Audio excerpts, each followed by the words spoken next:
السلام علیکم ورحمۃ اللہ وبرکاتہ۔ الحمدللہ، لاسٹ ویڈیو میں ہم پڑھے تھے سورۃ العبسہ، آپ کے سامنے سنا کر رکھا تھا۔ پچھلے دینیات کے حصوں میں آپ کو شب معراج کے عبادت کا نہیں بتایا تھا۔ آج آپ کے سامنے شب معراج کے عبادتوں کے بارے میں آپ کے سامنے رکھوں گا، تاکہ اللہ مولانا مفتی سید اسحاق پاشا قادری نقشبندی کا لکھا ہوا ہے۔ پہلا، ایک روزہ ایک سال کے روزوں کے برابر۔ یوں تو رجب کا مہینہ بڑی فضیلت کی والا ہے، چنانچہ رسول مقبول صلی اللہ علیہ وسلم کا ارشاد ہے کہ رجب عظمت والا مہینہ ہے جس میں نیکیاں ثواب بڑھا دیا جاتا ہے۔ اس ماہ رجب کا ایک روزہ ایک سال کے روزوں کے برابر ہے۔ دوسری بات، 4 رکعت نماز۔ رجب کی 27ویں رات چونکہ شب معراج ہے، اسی لیے یہ رات یقیناً بابرکت ہے۔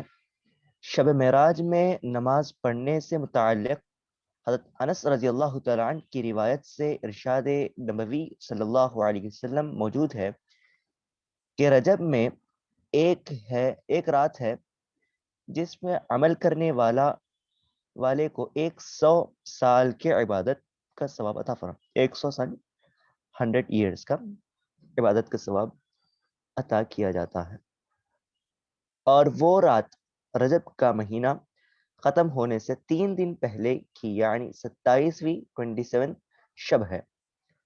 جو کوئی اس رات میں 12 رکعت اس طرح پڑھے، ہر رکعت میں سورہ فاتحہ کے بعد کوئی بھی سورہ پڑھے اور ہر 2 رکعت پر سلام پھیرے، اور آخر میں یہ وظیفہ پڑھے: سبحان اللہ والحمد للہ ولا الہ الا اللہ واللہ اکبر 100 مرتبہ 100 ٹائمز، استغفر اللہ ربی من کل ذنب وخطیئۃ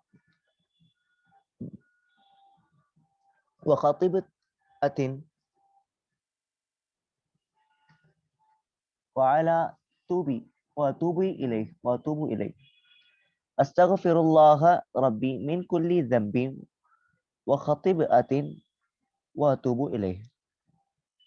درود شریف 100 مرتبہ پڑھنا۔ اس کے بعد دنیا و آخرت کی اپنی حاجتوں پریشانیوں کی تکمیل کے لیے دعا مانگے، پھر صبح کو روزہ رکھے تو انشاء اللہ تعالی اس کی تمام دعائیں قبول فرمائے گا، بشرط کیا گناہ کی دعا نہ کریں بے حقی کی۔ تیسرا، 100 برس کے عبادتوں کا ثواب۔ رسول اللہ صلی اللہ علیہ وسلم کا ارشاد ہے کہ جو شخص معراج میں عبادت کرے گا اس کو 100 برس کی عبادت کا ثواب ملے گا۔ چوتھا، روزے سے 20 سال کے گناہ معاف۔ حضرت انس رضی اللہ تعالیٰ عنہ سے یہ ارشاد نبوی مروی ہے کہ 27ویں رجب میں میری باسط ہوئی، جو کوئی اس دن روزہ رکھے گا اور افطار کے وقت دعا کرے گا تو اس کو اس کے 20 سال کے گناہ معاف ہو جائیں گے۔ پانچواں، ایک روزہ 60 مہینوں یعنی 60 منتھس کے روزوں کے برابر۔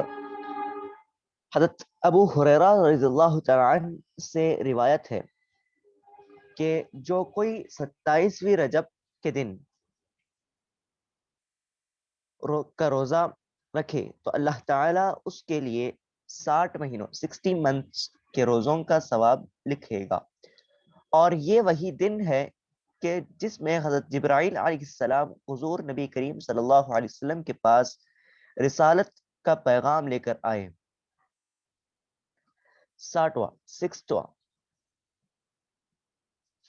صلاۃ التسبیح، نور مجسم سید عالم صلی اللہ علیہ وسلم نے اپنے چچا حضرت عباس بن عبد المطلب رضی اللہ تعالی عنہ سے فرمایا کہ اے چچا، کیا میں آپ کو کچھ عطا نہ کروں؟ کیا میں آپ کو کچھ نہ بتاؤں کہ جب اس پر عمل کرے تو اللہ تعالیٰ آپ کے اگلے پچھلے دانستے یا نہ دانستے، چھوٹے بڑے اور چھپے کھلے گناہوں کو معاف فرمائے دے گا۔ پھر حضور کریم صلی اللہ علیہ وسلم نے صلاۃ التسبیح کا طریقہ بتایا اور فرمایا اگر آپ سے ہو سکتا ہے تو یہ نماز روزانہ ایک بار پڑھ لیا کرے، اگر روزانہ نہ ہو سکتا تو ہر جمعہ کو ایک بار پڑھ لے، اور اگر یہ بھی نہ ہو سکے تو عمر میں ساری زندگی میں ایک بار پڑھیں۔ صلاۃ التسبیح پڑھنے کا طریقہ آپ کے سامنے رکھتا ہوں۔ 4 رکعت صلاۃ التسبیح نفل نماز پڑھنے کی نیت سے اللہ اکبر کہہ کر ہاتھ باندھ لیں۔ ثنا کے بعد سبحان اللہ والحمد للہ ولا الہ الا اللہ واللہ اکبر 15 مرتبہ پڑھیں۔ پھر اعوذ باللہ من الشیطان الرجیم بسم اللہ الرحمن الرحیم سورہ فاتحہ اور ضم سورہ پڑھنے کے بعد قیام کی حالت میں، ٹھہرے رہنے کی حالت میں سبحان اللہ والحمد للہ ولا الہ الا اللہ واللہ اکبر 10 مرتبہ پڑھیں۔ اوپر کی تسبیح یعنی سبحان اللہ والحمد للہ ولا الہ الا اللہ اللہ اکبر پڑھ لیں اور رکوع میں جائیں، اور رکوع کی تسبیح کے بعد اسی تسبیح کو 10 مرتبہ پڑھیں۔ پھر سمع اللہ لمن حمیدہ کے ساتھ رکوع سے اٹھ کر پڑھیں 10 مرتبہ۔ پھر اللہ اکبر کر کے سجدے میں چلے جائیں، اور پہلے سجدے کی تسبیح کے بعد اسی تسبیح کو 10 مرتبہ پڑھیں، سبحان اللہ والحمد للہ ولا الہ الا اللہ اللہ اکبر 10 مرتبہ پڑھ لیں۔ پھر اللہ اکبر کہہ کر سجدے سے سر اٹھا کر بیٹھیں ہوئے یعنی جلسے میں بیٹھیں 10 مرتبہ پڑھیں۔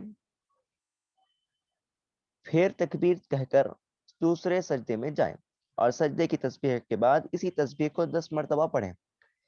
اس طرح پہلی رکعت پوری ہو گئی، اور ایک رکعت میں جملہ 75 کی تسبیح مرتبہ یہ تسبیح پڑھی جا گئی۔ اس کے بعد حسب معمول دوسری، تیسری اور چوتھی رکعت پہلی رکعت کی طرح پوری کریں، لیکن ہر رکعت میں اوپر کی ترتیب کے متعلق اوپر بتائے ہوئے مقامات پر 75 مرتبہ اس تسبیح کو پڑھیں، اور آخری قاعدے کے بعد سلام پھیر دیں۔ صلاۃ التسبیح ختم ہو گئی، آخر میں جو دعا چاہے کریں۔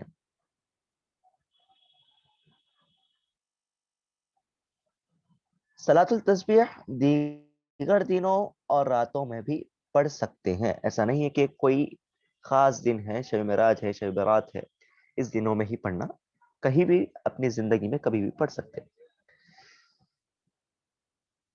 اپنی بات کو ختم کرتا ہوں۔ السلام علیکم ورحمۃ اللہ وبرکاتہ۔